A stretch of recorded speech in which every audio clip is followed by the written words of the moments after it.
விழுப்புரம் மாவட்டம் திண்டிவனத்தில் குழந்தைகளை நாய் விரட்டியது தொடர்பாக தட்டி கேட்ட ஓய்வு பெற்ற சிறப்பு உதவி ஆய்வாளரின் வீட்டை 5 பேர் கொண்ட கும்பல் தாக்கிய சிசிடிவி காட்சிகள் வெளியாகியுள்ளன. கூடுதல் விவரங்களை செய்தியாளர் கலிஃப்துல்லா வழங்க கேட்கலாம். கலிஃப்துல்லா, வணக்கம். இந்த சம்பவம் குறித்த முழு விவரங்கள். வணக்கம்.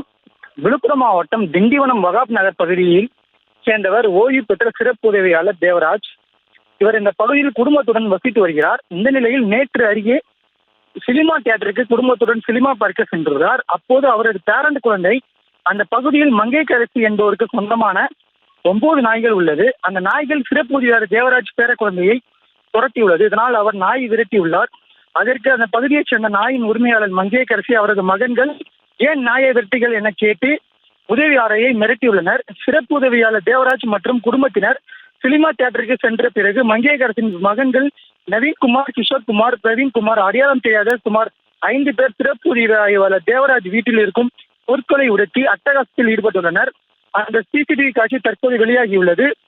மேலும் சிசிடிவி காட்சி பார்த்த ஓய்வு பெற்ற சிறப்பு உதவியாளர் இது சம்பந்தமாக என் வீட்டை உடைத்தீர்கள் என கேட்டுள்ளார். அதற்கு நாங்கள் அப்படித்தான் உடைப்போம் என கூறி அவர்களுக்கு கொலை மிரட்டல் விடுத்துள்ளார். விவரங்களுக்கு நன்றி கலிஃப்துல்லா.